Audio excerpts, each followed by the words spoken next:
वइज़ा मरिज़्तु फहुव यशफ़ीन। और जब मैं बीमार होता हूँ तो मेरा अल्लाह ही मुझे शिफा देता है।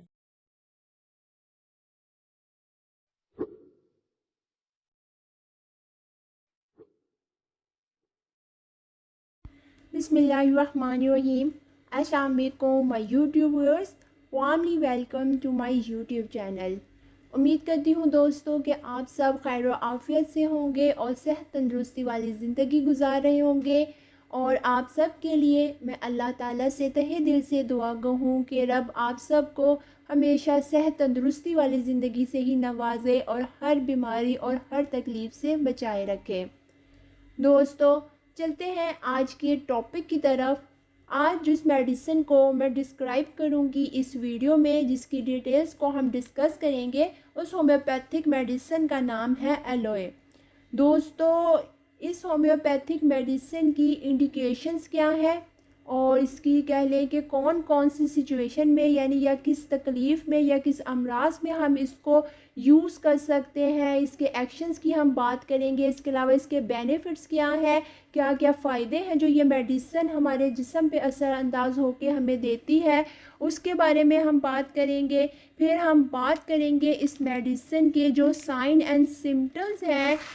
उसके के कम्प्लीटली बॉडी के लिहाज से कि according to each and every part of body के जिस्म के कौन कौन सा हिस्सा है कि उसके ऊपर इसकी अलामात शो होंगी, तो हमें मालूम होगा कि हमारा जो ये पेशेंट है ये एलोए का पेशेंट है। दोस्तों इसके अलावा फिर बाद में हम बात करेंगे फर्दर कि इस मेडिसिन से रिलेटेड मोडालिटीज़ क्या है,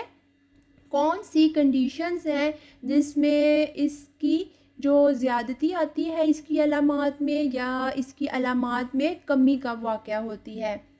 इसके अलावा दोस्तों हम बात करेंगे इस वीडियो में उसकी जो कॉम्प्लीमेंट्री मेडिसिन है वो कौन सी है, या इसका जो रिलेशनशिप है या कह लें कि हम मुकाबला कौन सी होम्योपैथिक जो और मेडिसिन्स हैं उनसे कर सकते हैं। इसके अलावा इसकी जो तर्याक है होम्योपैथिक मेडिसिन वो कौन सी है कि जो इसके असर को ज़ाइल कर सकती है। और इसके बाद हम आखिर में इस वीडियो के डिस्कस करेंगे कि आपने इस मेडिसिन की जो पोटेंसी है या इसकी जो खुराक है वो आपने कौन सी इस्तेमाल करनी है।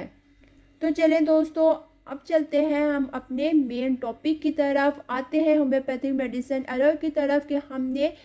इसकी जो अफादियत है वो क्या है, इसके एक्शंस और इसके बेनिफिट्स क्या हैं, हम उसकी तरफ आते हैं।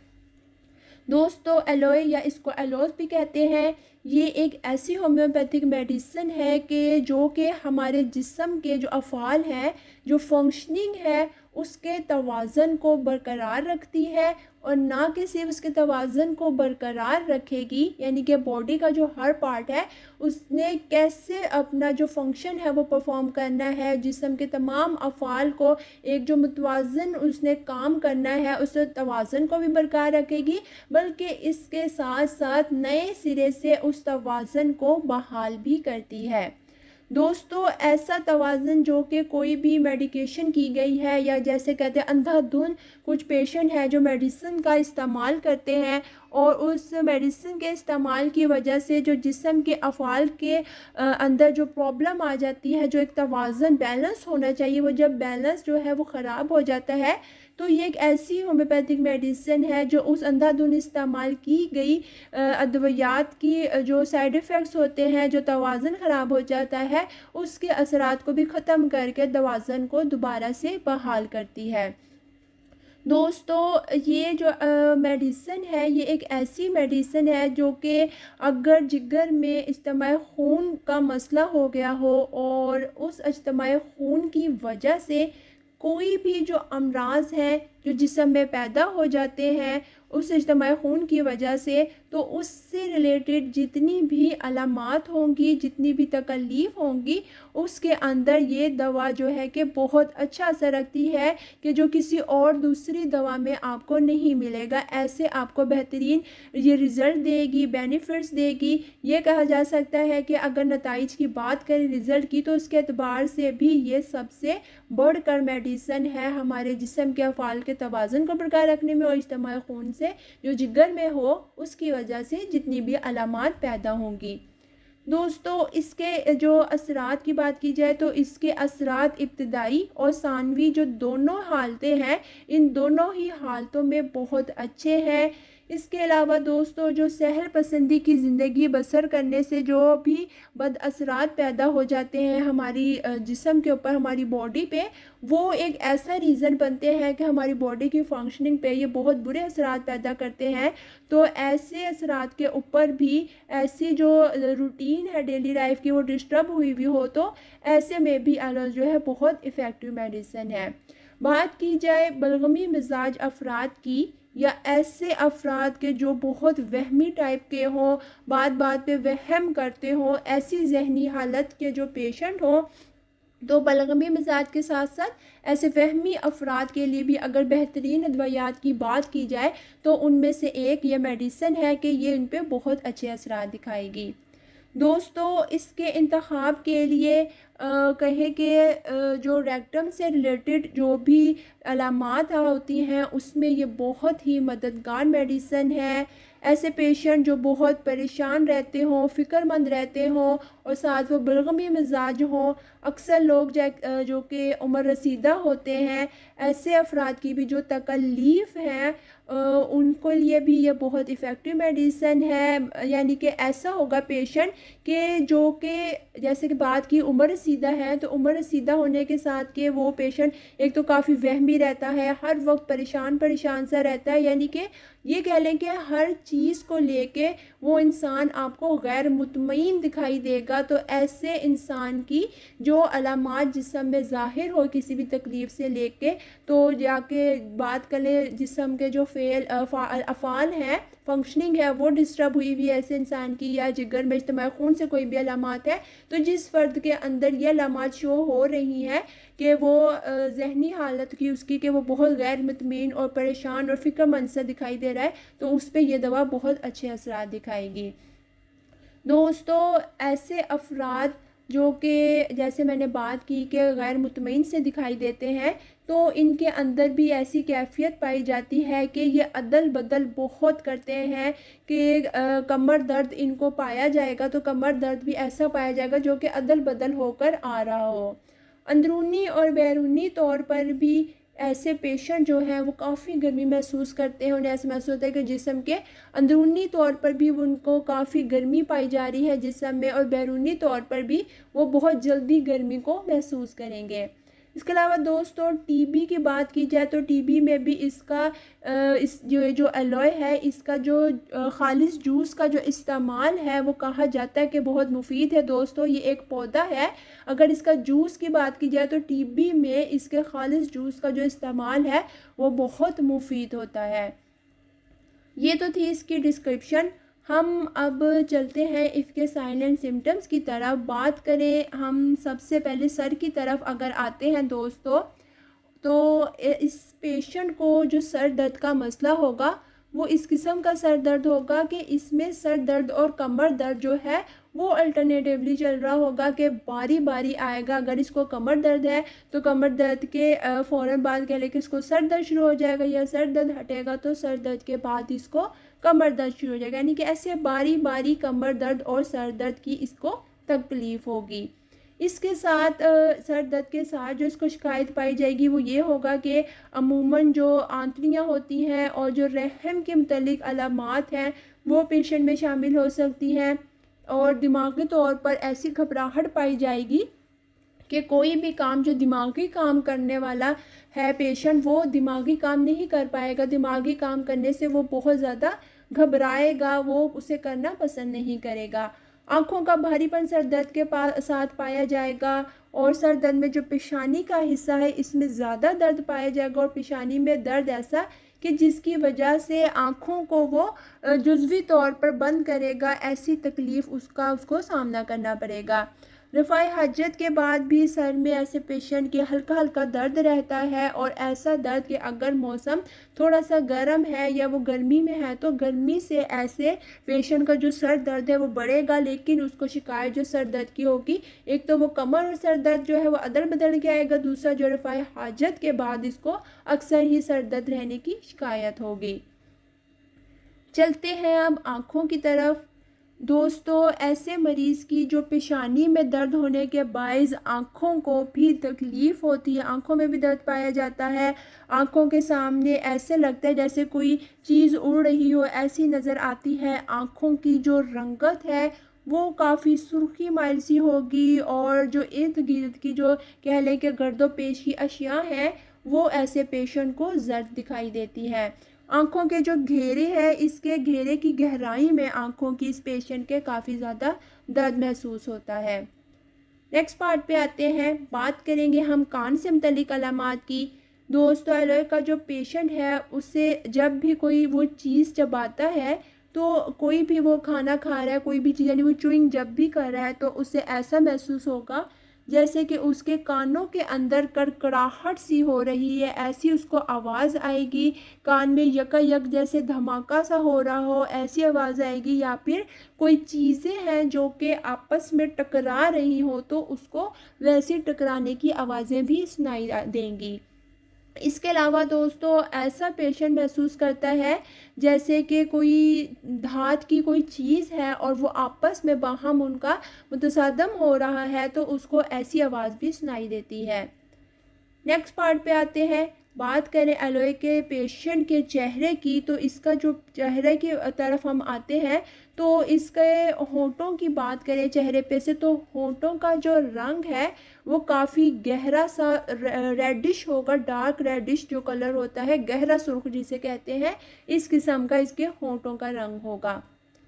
चलते हैं नोज़ की तरफ। दोस्तों, ऐसे पेशेंट की जो नाक की नोक होती है वो सर्द होती है, और सुबह के वक्त जब भी जिस टाइम भी उसकी आँख खुलती है वो बेदार होता है, तब उसे इस बात की शिकायत होती है कि उसकी उठते साथ ही सुबह बेदार होते ही उसकी नाक से खून आना शुरू हो जाता है, और खून भी ऐसा कि अक्सर नाक से जैसे छींचड़ों वाला जैसी ब्लीडिंग होती है, इस किस्म का उसे छींचड़ों के साथ खून आने की शिकायत होती है। ये थी नाक से मुतल्लिक अलामात। अब बात करते हैं मुंह से मुतल्लिक अलामात की। माउथ के ऊपर आए दोस्तों, तो एलर्जी का जो पेशेंट है उसके मुंह का जायका काफ़ी कड़वा सा रहता है, या फिर कड़वा नहीं होगा तो उसके मुंह का जायका खट्टा होता है,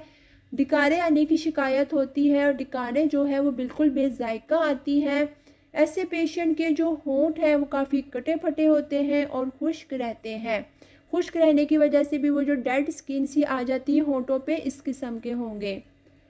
अब आते हैं थ्रोट की तरफ। गले की बात की जाए तो इस पेशेंट को जो है उसे खांसी होगी, और खांसी से ऐसे जैसे कि छोटे छोटे कफ के जो गोले खारिज होते हैं ऐसी शिकायत होगी। इस पेशेंट के हलक की जो रगें हैं वो बहुत फूली हुई होती हैं, और इनमें खुश्की पाई जाएगी, और खुश्की के साथ इसे खराश काफ़ी ज़्यादा महसूस होगी। अब आते हैं स्टमक से रिलेटेड सिम्टम्स पे। दोस्तों, एलर्जी का जो पेशेंट है ये स्टमक के ऊपर आए कि इसको किन चीज़ों की क्रेविंग्स होती है, कौन सी चीज़ है जो खाने पीने की ये पसंद करता है, या कौन सी चीज़ें हैं जिससे वो नापसंदीदगी का इजहार करता है। तो एलर्जी का जो पेशेंट है वो गोश्त खाना पसंद नहीं करता, गोश्त उसको इतना ज़्यादा नापसंद होता है कि वो गोश्त से नफ़रत करता है। दोस्तों, रसदार अशिया जो है ऐसा पेशेंट काफ़ी ज़्यादा पसंद करता है, और खाने की बात की जाए कि कोई भी चीज़ जो चाहे पसंदीदा भी वो खा रहा है, तो खाने के बाद इस पेशेंट को अफारा हो जाता है, मकद में इसके तपकन होती है। इसके अलावा जिनसी जोश जो है उससे मतली उसको हो जाती है, और उसके साथ साथ सर दर्द भी पाया जाता है। अगर गलत कदम पड़े, यानी कि कोई चल रहा है चलते फिरते, अगर उसका कोई गलत कदम पड़े तो उसकी वजह से भी जो उसको स्टमक में पेन शुरू हो जाती है। ये थी स्टमक से रिलेटेड सिम्टम्स। मैं अब बताऊंगी आपको सिम्टम्स एब्डोमेन से रिलेटेड एलर्जी की। दोस्तों, इस पेशेंट को नाफ के इर्द गिर्द काफ़ी दर्द रहता है, और दर्द भी ऐसा कि जिसको अगर हाथ रख के दबाया जाए या उसके ऊपर थोड़ा सा भी वज़न डाला जाए तो वो दबाने से या वज़न पड़ने से पेशेंट शिकायत करता है कि मेरी तकलीफ़ जो है उसमें इजाफ़ा हो रहा है, वो बढ़ रही है। जिगर में ऐसे पेशेंट का जो होता है उसको ऐसा एहसास होता है कि जैसे जिगर में बढ़ाव आ गया है और उसके साथ इसे पसलियों का जो निचला हिस्सा है बिल्कुल यहाँ पर दर्द की शिकायत होती है। पेशेंट का जो पेट है वो भी काफ़ी भरा हुआ और भारी दिखाई देता है। इसके अलावा अंदर जो है वो गर्माइश पाई जाती है या ऐसा महसूस होता है कि जो पेट है वो हवा से फूला हुआ है।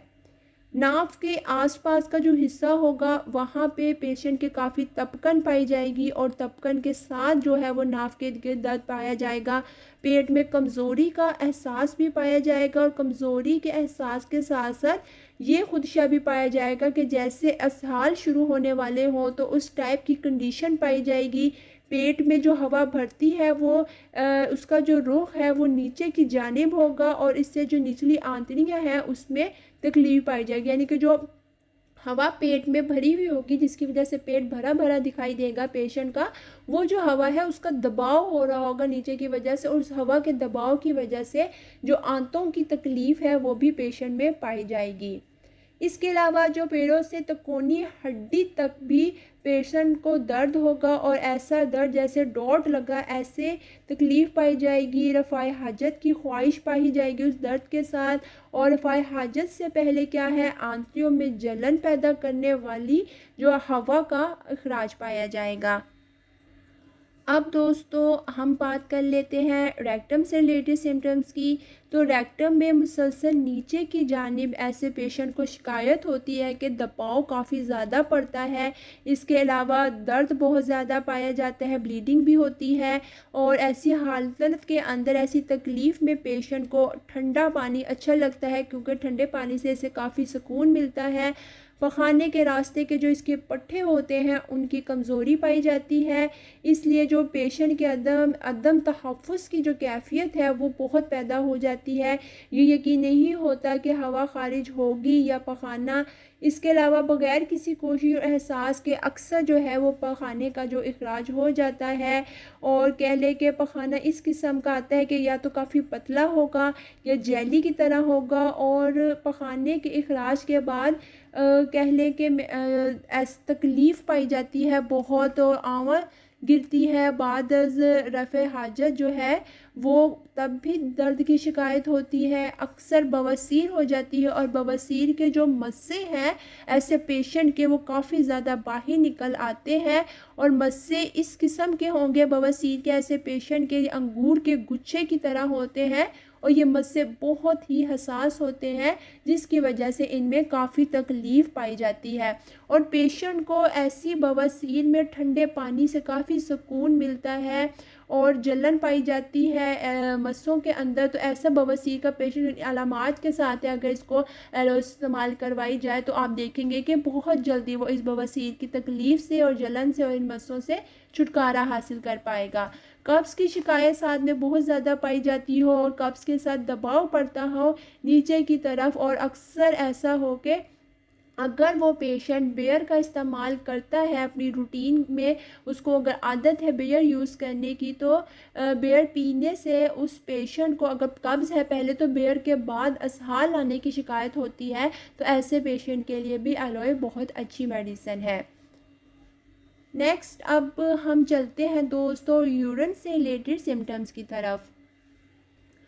बात अगर करें यूरिन की दोस्तों, तो बूढ़े अफराद में ऐसी शिकायत कि उनका जो यूरिन है वो पास हो जाता है और बेअख्तियार निकल जाता है, कि उन्हें उनके इख्तियार में नहीं होता उसको रोकना, या उनको यूरिन अभी महसूस नहीं होता, उसको अर्ज नहीं होती, और फिर अचानक से लाशऊरी तौर पर पेशाब का इखराज हो जाता है। तो ऐसी हालत में ये मेडिसिन बहुत अच्छे असरात दिखाती है। इसके अलावा जिन बूढ़े अफराद को नीचे की तरफ दबाव पड़े, इसके अलावा प्रोस्टेट के बढ़ने की अलामात भी साथ में पाई जाती हों, तो उनको भी अगर ये मेडिसिन इस्तेमाल करवाई जाए तो प्रोस्टेट जो ये गदूद है वो इसके मुतालिक जितनी भी तकलीफ़ होंगी वो उससे रिकवरी हासिल हो जाएगी। दोस्तों ऐसे पेशेंट की जो कि एलॉय का पेशेंट होता है उसकी जो बात की जाए कि पेशाब कितनी मिकदार में आता है तो पेशाब में काफ़ी कमी पाई जाती है। और उसकी रंगत की बात की जाए तो गहरी रंगत का जो यूरिन है वो पास करता है पेशेंट। ये थी पेशाब से मुतल्लिक अलामात। अब दोस्तों हम नेक्स्ट पार्ट की तरफ चलते हैं। बात करेंगे तनफ़ुस यानी कि जो रिस्पायरेटरी सिम्टम्स होती हैं उसके मुतल्लिक सिम्टम्स की। एलॉय का जो पेशेंट है दोस्तों, सर्दियों के अंदर इसे खांसी जब भी लगेगी तो ऐसी खांसी होगी जो कि ख़ारिश के साथ होगी, यानी ख़ारिश महसूस होगी। सांस लेने में इसकी वजह से बहुत ज़्यादा पेशेंट को मुश्किल हो रही होगी, उसे काफ़ी दिक्कत पेश आएगी। और उस खांसी से खांसी के यानी के साथ साथ जिगर से छाती तक का जो हिस्सा है इसके अंदर काफ़ी दर्द पाया जाएगा। और दर्द ऐसी सिम्टम के साथ होगा कि जिसमें सिर्फ दर्द ही नहीं बल्कि दर्द के साथ चुभन भी होने की शिकायत पाई जाएगी। दोस्तों ये थे तनफ़ुस से मुतल्लिक अलामात। अब हम चलते हैं फ़ीमेल से यानी ज़नाना की जो सिम्टम्स हैं एलॉय की, उनको हम डिटेल में देखते हैं। दोस्तों जो फ़ीमेल पेशेंट है उसके मुआय मुस्तकीम जो है उसमें नीचे की जानिब काफ़ी दबाव पड़ता है, जिसकी वजह से खड़े होने से जो है वो पेशेंट काफ़ी कासिर हो जाती है। और लेकिन जब खड़ी होती है तब खड़े होने से भी शिकायत जो है दबाव की वो बढ़ जाती है। या ये कह लें कि जब ऐसी पेशेंट को मेंसेस स्टार्ट होते हैं तो जो माहवारी का वो पूरा हफ्ता होता है उस दौरान हैज़ भी उसको वो जो नीचे की तरफ दबाव पड़ रहा होता है मुआय मुस्तकीम पे, उसमें इजाफ़ा हो जाता है। इसके अलावा जो रहम है उससे मुतल्लिक ये होता है कि ऐसी औरत को रहम का भारीपन बहुत ज़्यादा महसूस होता है, जैसे काफ़ी वज़नी सा हो गया है। उसकी वजह से फिर क्या होता है फर्दर कि पेशेंट को चलने फिरने में भी मुश्किल आती है, काफ़ी दिक्कत होती है, रहम में काफ़ी ज़्यादा भारीपन महसूस होगा। इसके अलावा जो ऐसी ख़वातीन का कमर का जो निचला हिस्सा है उसमें तकलीफ़ की शिकायत होती है और ऐसा दर्द होगा कि जो दर्द ज़ात की जैसे तकलीफ़ होती है, इस किस्म का दर्द ऐसी ख़वातीन के में कमर का जो निचला हिस्सा है वहाँ पर पाया जाता है। और जब भी इस किस्म का दर्द होगा तो क्या होगा कि थोड़े ही टाइम के बाद वो जो दर्द है वो आगे बढ़ता हुआ टांगों तक फैल जाता है। और सेम इसी किस्म की शिद्दत की तकलीफ़ है जो कि टांगों में भी पाई जाती है। इसके अलावा हैज़ के ज़माने में जो अखराज खून है वो काफ़ी ज़्यादा मिक़दार में ज़्यादा होगा। अक्सर ये होगा, शिकायत होगी कि जो हैज़ है वो अपने जो वक्त मुकर्ररा है, हर महीने की जो तारीख़ है वो उस प्रॉपर डेट के ऊपर नहीं आ पाते, बल्कि हर महीने जो पिछली तारीख़ होती है उससे नेक्स्ट मंथ जो है वो दिनों में कुछ पहले आ जाएंगे। और उसके साथ साथ अखराज खून भी जो है वो भी ज़्यादा होगा, यानी कि उसकी मिक़दार काफ़ी ज़्यादा हो सकती है। नेक्स्ट पार्ट की तरफ अब आते हैं दोस्तों। बात करते हैं हम बैक की, यानी कि एलॉय का जो पेशेंट है उसकी कमर से रिलेटेड कौन सी सिम्टम्स हैं, कमर में दर्द जो है वो किस किस्म का पाया जाएगा और पूरी कमर में पाया जाएगा या कमर के निचले हिस्से में। दोस्तों जो एलॉय का पेशेंट है उससे कमर के सिर्फ जो निचला हिस्सा है उसी में दर्द पाया जाएगा। और दर्द इस किस्म का होगा कि जब भी हरकत करेगा पेशेंट, वो चलता फिरता है, वो उठे बैठे लेटे करवट बदले, यानी कि जिस्म को किसी भी तरह से अगर हरकत देता है पेशेंट या देती है तो उसको ये महसूस होगा कि ज़रा सी मूवमेंट की वजह से भी उसकी जो तकलीफ़ है उसमें शिद्दत आ रही है। दोस्तों जो तिकोनिया हड्डी होती है उसमें इस किस्म की तकलीफ़ पाई जाएगी, जैसे सुइयाँ कोई चुभो रहा हो तो सुइयाँ चुभने जैसा जो है वो कमर दर्द पाया जाएगा। कमर दर्द के साथ जो मैंने पहले भी सर दर्द की जैसे बात की थी कि कमर दर्द और सर दर्द जो है वो अदल बदल के आएंगे। तो कमर दर्द की अलामात में हम देखेंगे कि ऐसा कमर दर्द के पेशेंट जब भी ये शिकायत करे कि मुझे कमर में निचले हिस्से में दर्द है लेकिन मेरा ऐसा होता है कि कमर दर्द हटता है तो मुझे सर दर्द की शिकायत हो जाती है और सर दर्द के बदल में फिर कमर दर्द की शिकायत हो जाती है। अगर ऐसी शिकायत के साथ आपके पास कोई पेशेंट आता है तो एलॉयस के लिए बहुत ही असर रखने वाली बहुत ही बेनिफिटेड मेडिसिन है। दोस्तों इस पेशेंट को एक ये भी शिकायत होगी कि जैसे हमने अभी बात की कि कमर दर्द और सर दर्द है वो बारी बारी आते हैं, ये तो इसके साथ एक और भी शिकायत पाई जाएगी। अगर हम सिर्फ कमर से बात करें कि कमर दर्द के साथ जो है बवासीर भी बारी बारी आने की शिकायत हो सकती है कि कमर दर्द और कमर दर्द के बाद बवासीर, या बवासीर ठीक होती है उसके बाद कमर दर्द, यानी कि कमर दर्द और बवासीर की जो तकलीफ़ है वो भी ऐसे पेशेंट को बारी बारी से हो सकती है। दोस्तों ये थी बैक से रिलेटेड सिम्टम्स। नेक्स्ट चलेंगे हम अब जो पेशेंट के अतराफ़ से रिलेटेड कौन कौन सी अलामात हैं जिनका मुआयना करके हम ये सिलेक्ट कर सकते हैं कि वो पेशेंट एलॉय मेडिसिन का पेशेंट है या नहीं।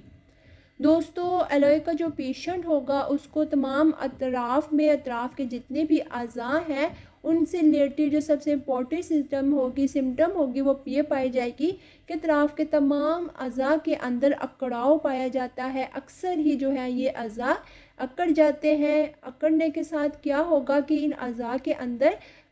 खिंचाव जो है वो बहुत ज़्यादा पाया जाएगा, और जब भी पेशेंट चलता फिरता है, चाहे वो स्लोली वॉक कर रहा है या वो तेज़ चल रहा है, तो चलते वक्त जो पाँव के तलवे होते हैं उनके अंदर जो तकलीफ़ है इसमें काफ़ी शिद्दत आ जाती है, काफ़ी ज़्यादा दर्द पाया जाता है। तो ऐसा पेशेंट जो कोई शिकायत करता है कि मेरे एक तो तमाम अतराफ़ जो है वो खिंचे रहते हैं, अकड़े रहते हैं, और जब मैं चलता फिरता हूँ तो मेरे पाँवों के तलवों में बहुत दर्द होता है, और उस दर्द की वजह से कह लें कि मुझसे खड़ा नहीं हुआ जाता या मुझसे चला फिरा नहीं जाता, तो ऐसी कंडीशन में एलॉय को अगर हम प्रिस्क्राइब करते हैं तो ये हमें जल्द ही बहुत अच्छे असरात दिखाती है।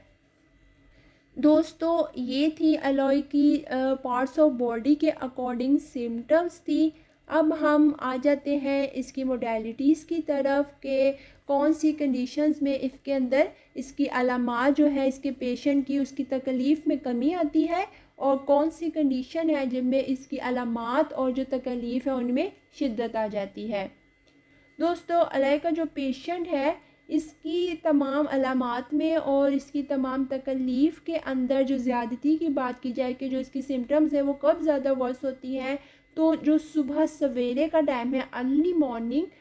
मॉर्निंग यानी बेदार होने का जो टाइम है उस वक्त इस पेशेंट की तकलीफ़ में इजाफ़ा होता है। इसके अलावा मौसम गर्मा जब आता है तो तब इसकी तकलीफ़ बढ़ जाती है, या अगर किसी तकलीफ़ में ऑलरेडी वो मुब्तला है तो मौसम गर्मा आती ही वो जो तकलीफ़ है उनमें शिद्दत आना शुरू हो जाएगी। इसके अलावा अगर पेशेंट गर्म माहौल के अंदर रह रहा है या गर्मी उसको मिल रही है तो उस गर्मी से भी उसकी तकलीफ़ बढ़ेगी,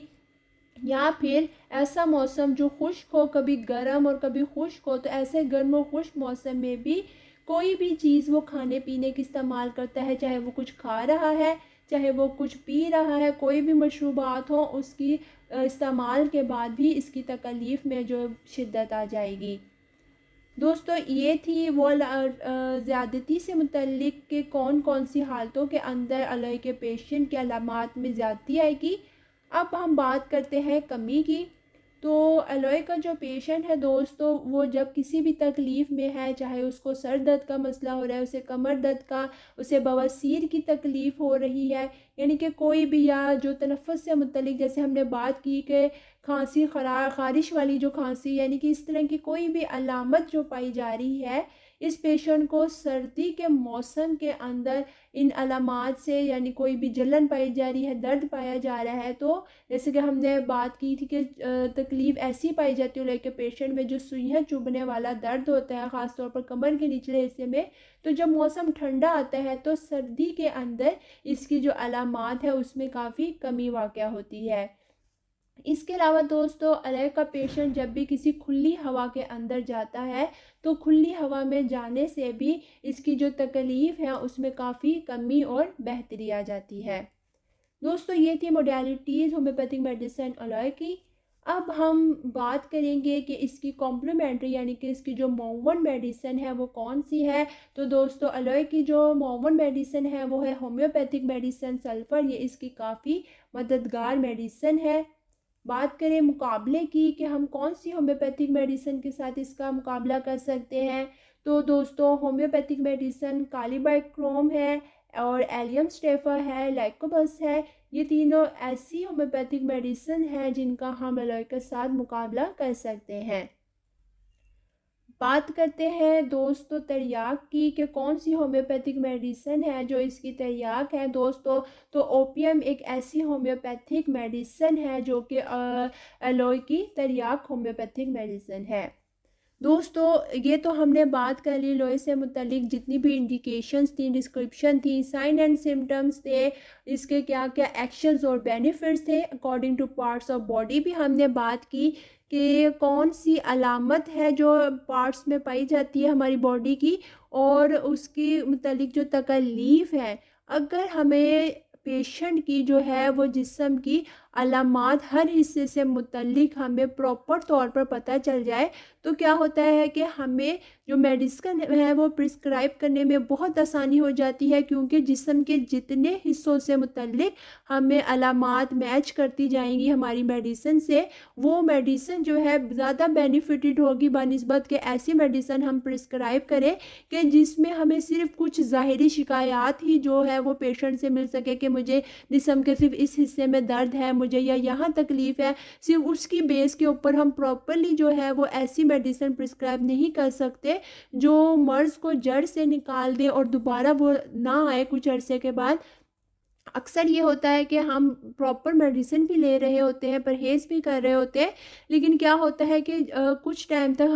हम उस तकलीफ़ से बचे रहते हैं, लेकिन मेडिसिन छोड़ने के कुछ टाइम के बाद है वो तकलीफ़ वापस आ जाती है। तो उसका रीज़न सिर्फ यही होती है कि हम ऐसी मेडिसिन सेलेक्ट नहीं कर पाते जो कि प्रॉपरली पार्ट्स ऑफ बॉडी के लिहाज से मैच नहीं कर पा रही होती। अगर कोई ऐसी मेडिसिन है कि जिसके एक्शंस और साइन एंड सिम्टम्स बहुत प्रॉपरली हमें मिल रहे हैं, हमें माइंड के सिम्टम्स भी उस मेडिसिन के अच्छे से मिल रहे हैं और पार्ट्स ऑफ बॉडी के लिहाज से भी मिल रहे हैं, फिर हम अगर उस मेडिसिन को प्रिस्क्राइब करते हैं तो वो इतनी अच्छे से असर दिखाएगी, इतनी जल्दी रिकवरी भी करेगी और दोबारा जो वो मर्ज़ है वो रिपीट भी नहीं होने देगी।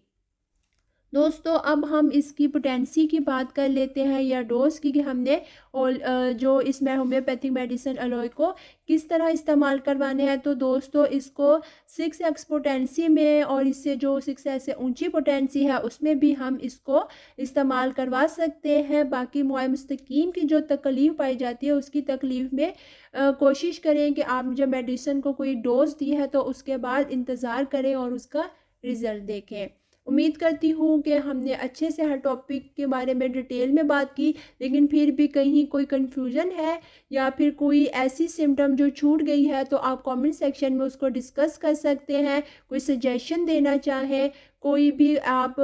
मेडिसिन फर्दर कोई और मेडिसिन के बारे में आप पूछना चाहते हैं या इसी मेडिसिन के बारे में कुछ भी फर्दर जानना चाहते हैं तो आप कमेंट सेक्शन में पूछ सकते हैं। Thank you.